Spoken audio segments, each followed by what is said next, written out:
Very curious to get your thoughts on this one, Meat. We got Chase Hooper 11-2-1 as a pretty decent minus 260 favorite in this one against Steve Garcia, who at 12-5 is a plus 220 dog in this one. Getting no love from Vegas, getting no love from Tapology, and I guess it makes sense. I mean, he did get smoked most recently against Mahesh Shate, and that was over in Singapore at UFC 275, and he picked up a win against Charlie Ontiveros before that. Can't attach too much credit with that one, and then lost to Violent Bob Ross before that. So you don't really know what you're getting with Steve Garcia.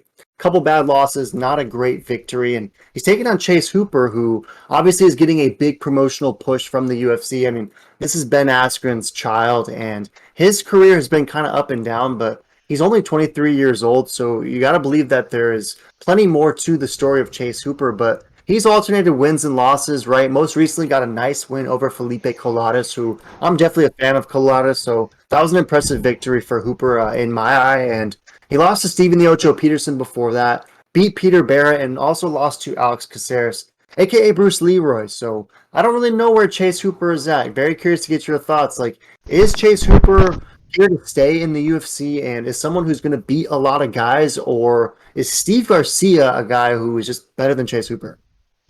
Yeah, I'm definitely gonna be rooting for Chase Hooper.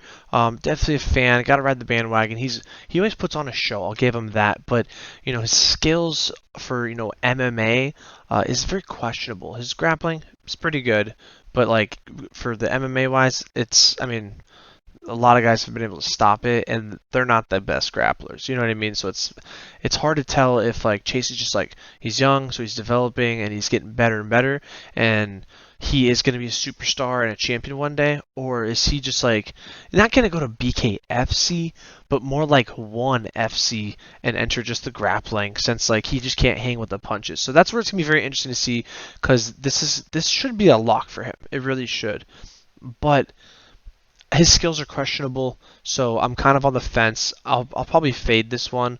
Maybe throw a dink on the sub, which is probably negative odds also, because he's only going to win by sub most likely. So it'll be very interesting to see. But yeah, I'm going to ride with Chase submission third round. Yeah, I buy that, and I'm guessing it'll be something around like minus 110, minus 120, like probably the same odds you were getting for Alonzo Menafield to win by KO is probably what you'll be getting for Chase Hooper to win by sub.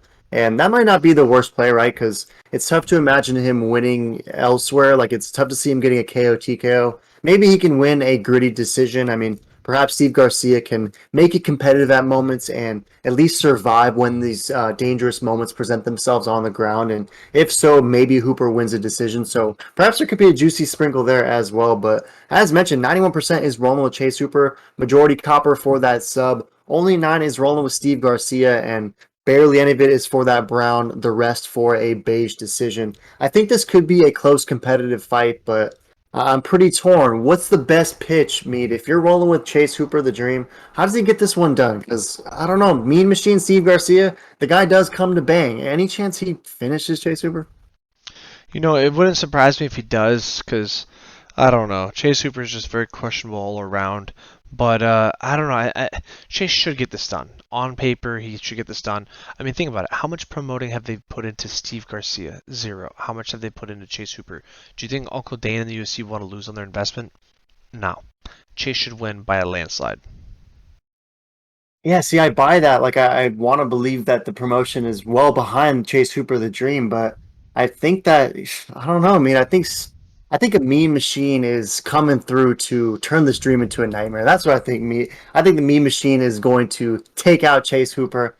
I don't know. I'm not buying the hype that Chase Hooper's selling or that the UFC is selling of Chase Hooper, and I actually think that he's going to lose this fight to the Mean Machine. He's going to go somewhere else. Maybe it's ONE FC. Who knows where, but allow Chase Hooper to go develop outside of the UFC, be the next Brandon Moreno, right? Like Brandon Moreno got cut from the UFC, went and rifled off a bunch of different wins, and look at him now. He becomes a champion, and perhaps he can win that back again someday. I mean, you'd have to let us know about that, but I think that Chase Hooper is going to lose this fight, and he's going to have to figure it out elsewhere, and then we'll welcome him back with open arms. But he ain't ready, and the Mean Machine is coming to take his head off. I'm going Mean Machine by finish. Am I crazy?